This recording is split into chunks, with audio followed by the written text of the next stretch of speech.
అందరికీ నమస్కారం అండి. జగద్గురు శ్రీకృష్ణ ఛానల్‌కి స్వాగతం. ఈరోజు సోమవారం. సోమవారం అంటే శివునికి చాలా ప్రీతికరమైన రోజు. ఇలాంటి పవిత్రమైన ఈ సోమవారం రోజు శివుని గురించి మనం తెలుసుకుందాం. శివుడు అంటే ఏమిటి? శివ పురాణం అంటే ఏమిటి అనేది పూర్తిగా వివరంగా భక్తి శ్రద్ధలతో తెలుసుకుందాం.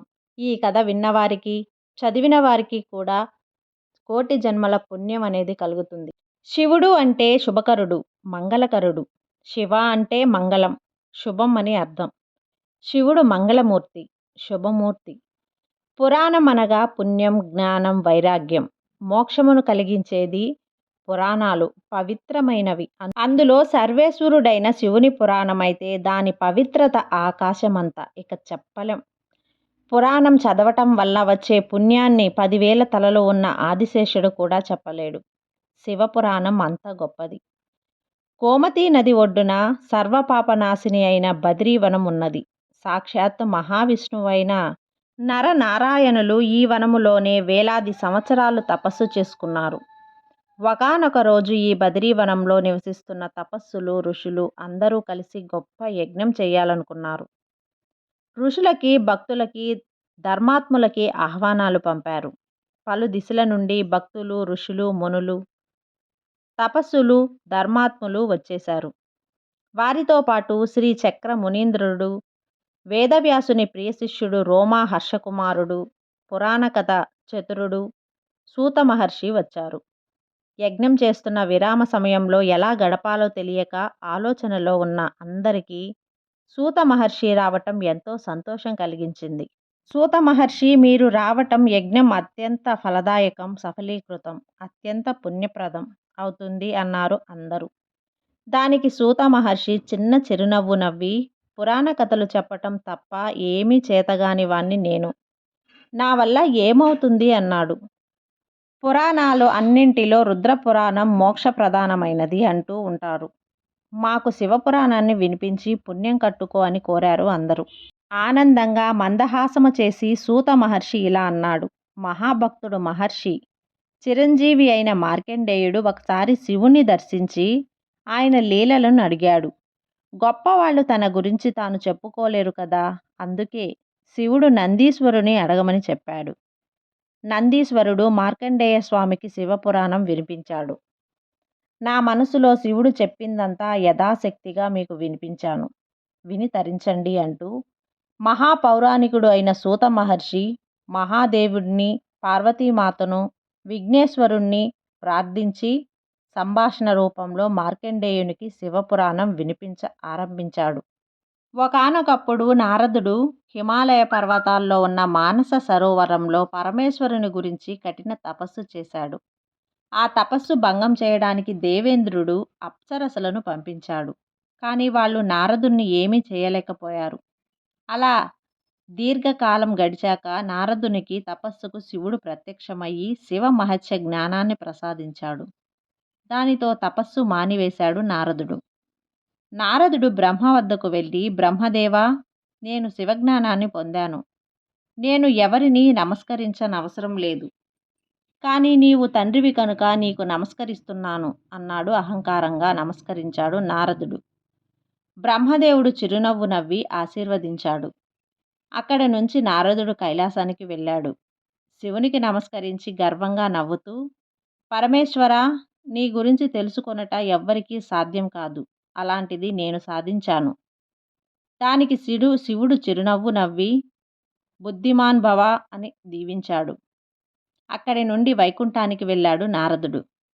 విష్ణుమూర్తికి నమస్కరించి తన తపస్సు గురించి వివరించాడు.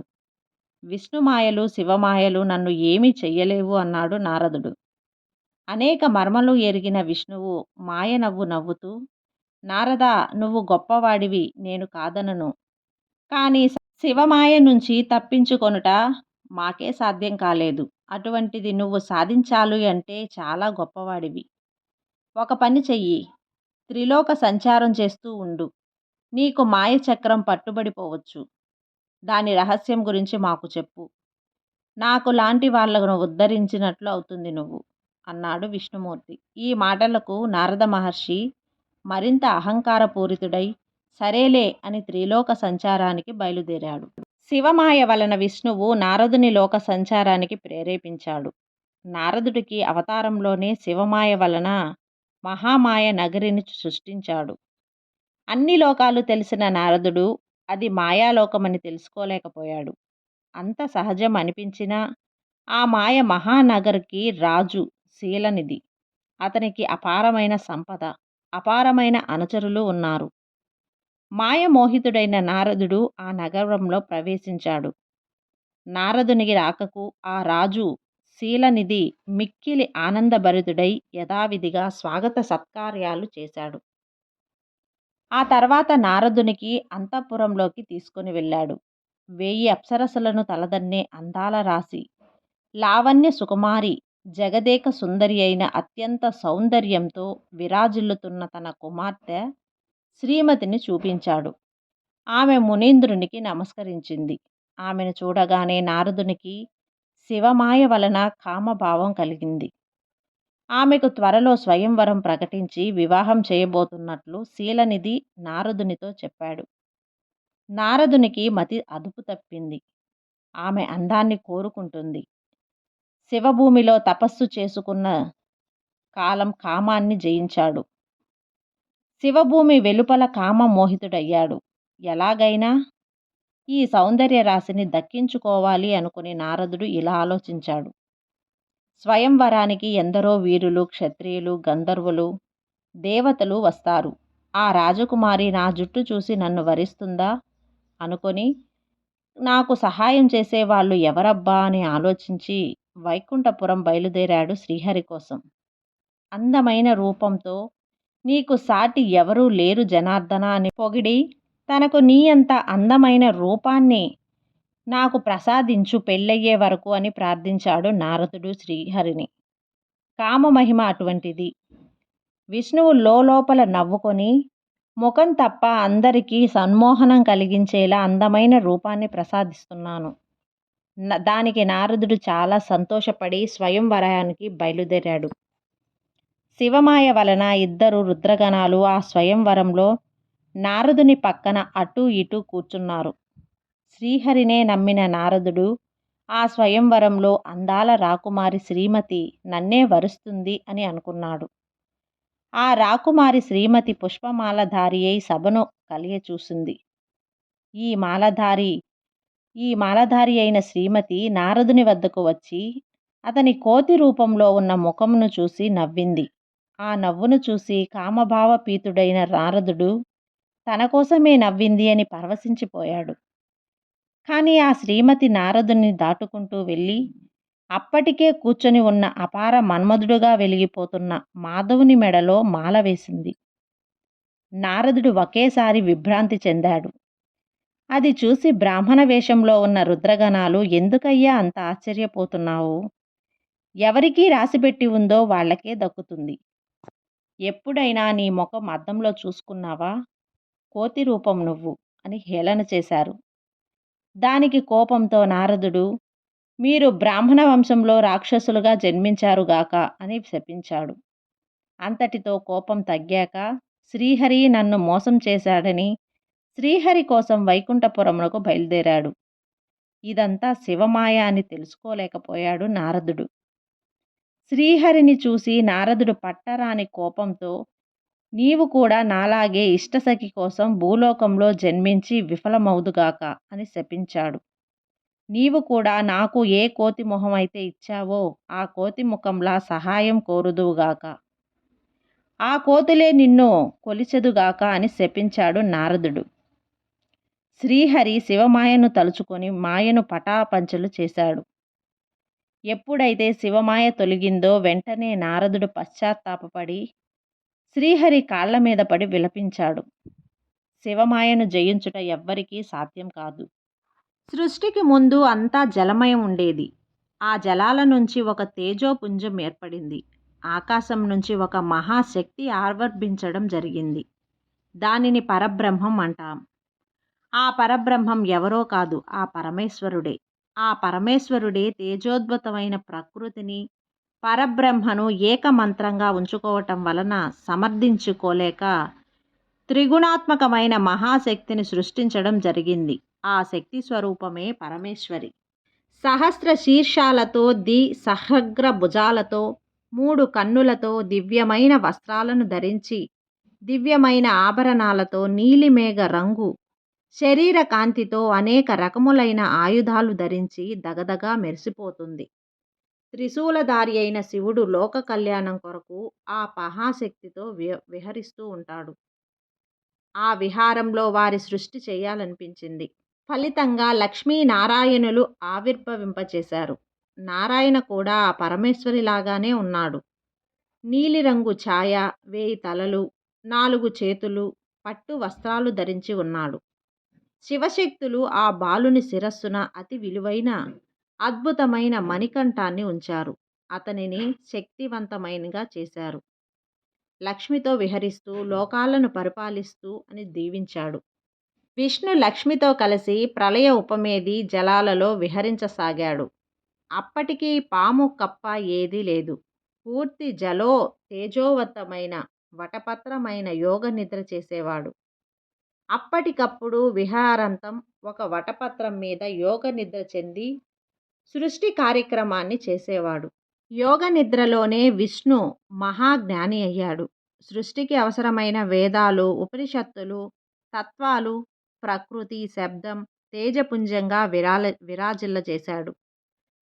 త్రిగుణాత్మకమైన పంచనాత్మాలు, పంచభూతాలు, పంచేంద్రియాలు ఏర్పడ్డాయి. దాని ఫలితంగా విష్ణువు నాభి నుంచి 5 ముఖములు కలిగిన బ్రహ్మ జన్మించాడు. తమోగుణ ప్రధానుడైన బ్రహ్మ పుట్టిన తామర పువ్వు తుడతో నుంచి మొదలు చివర తెలుసుకొనుటకు అటు ఇటు తిరగసాగాడు. అప్పుడు బ్రహ్మకు ఆ పరమేశ్వరుడు ఓం అనే బీజాన్ని జపించమన్నాడు. బ్రహ్మ అలా ఓంకారాన్ని జపించేసరికి లక్ష్మీనారాయణులు ప్రత్యక్షమయ్యారు. బ్రహ్మ విష్ణువుని చూసి తన తర్వాత జంతువుగా భావించాడు. విష్ణువు ఎంత చెప్పినా వినలేదు. తనే సృష్టికి మూల పురుషుడు అని అలంకరించాడు.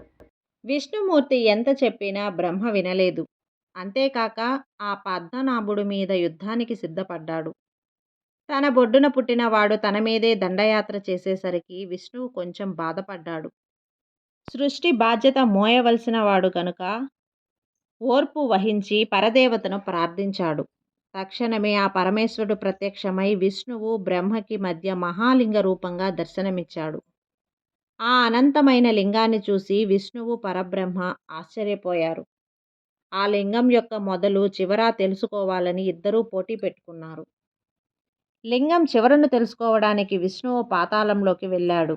లింగం మొదలు తెలుసుకోవడానికి బ్రహ్మ పైకి వెళ్ళాడు. 100 సంవత్సరాలు అన్వేషించి తుది చివర కనుక్కోలేకపోయారు బ్రహ్మ, విష్ణువు. ఒప్పందం పక్కకు పెట్టి నేనే ముందు, నేను చెప్పినట్లు పరుండాలి అని మళ్ళీ గొడవకు దిగాడు బ్రహ్మ. విష్ణువుకు ఏం పాలుపోక ఆ పరమేశ్వరుని ప్రార్థించాడు. ఆ లింగం నుంచి పరమేశ్వరుడు పంచముఖాలతో ప్రత్యక్షమయ్యాడు. ఓయి బ్రహ్మ, సృష్టి నిమిత్తమై విష్ణువు తపో ఫలితంగా ఆయన నాభి నుంచి తామర పువ్వు పుట్టింది. అందులో నుంచి సరస్వతి సమేతంగా నువ్వు జన్మించావు. నువ్వు విష్ణువుని ప్రార్థించి ఆయన చెప్పినట్లు నడుచుకో అన్నాడు శివుడు. ఆయన అదనపు ఆజ్ఞలతో అంటూ సృష్టిని సాగించు అని ఉపదేశించాడు శివుడు. ఆ మాటలు తలకెక్కపోగా బ్రహ్మ గర్వంతో, అసలు నువ్వెవరు నాకు చెప్పడానికి? ముందు నేను, తర్వాత విష్ణువు, తర్వాత లింగం, 4వ వాడివి నువ్వు. పెద్ద నీకే తెలిసినట్టు మాట్లాడుతున్నావు అన్నాడు బ్రహ్మ. అసలు మీ అందరికంటే పెద్దవాడిని నేను. నాకు 5 ముఖాలు ఉన్నాయి చూడండి అన్నాడు. నీకేమిటి, నాకు ఉన్నాయి 5 ముఖాలు అన్నాడు ప్రసన్న వదనంతో పరమేశ్వరుడు. నేను పంచముఖుణ్ణి. బ్రహ్మ మరింత రెచ్చిపోయి, నాకు ఉన్నది నీకు ఉండకూడదు, నేను ఒప్పుకోను, అందులో నుంచి ఒకటి తీసి అన్నాడు. మొండికొచ్చిన మహాశక్తి తక్షణమే బ్రహ్మ శిరస్సు నుంచి 5వ ముఖాన్ని నరికేశాడు. బ్రహ్మ చతుర్ముఖుడు అయ్యాడు. బ్రహ్మ చతుర్ముఖుడు కాగానే బుద్ధి వచ్చి ఆ పరమేశ్వరుణ్ణి ప్రార్థించాడు. అనంతరం ఆ పరమేశ్వరుడు పార్థివలింగంతో సహా అదృశ్యమయ్యాడు. బ్రహ్మ విష్ణువు వద్ద గురు ఉపదేశం పొంది పద్మం మీద పద్మాసనం వేసుకుని ఓంకారాన్ని జపిస్తూ తపస్సును ఆరంభించాడు. విష్ణువు లక్ష్మితో కలిసి యోగ నిద్రలోకి వెళ్ళిపోయాడు. సర్వే జన సుఖినో భవంతు. ఈ వీడియో నచ్చినట్లయితే లైక్ చేయండి. అలాగే సబ్స్క్రైబ్ చేయండి.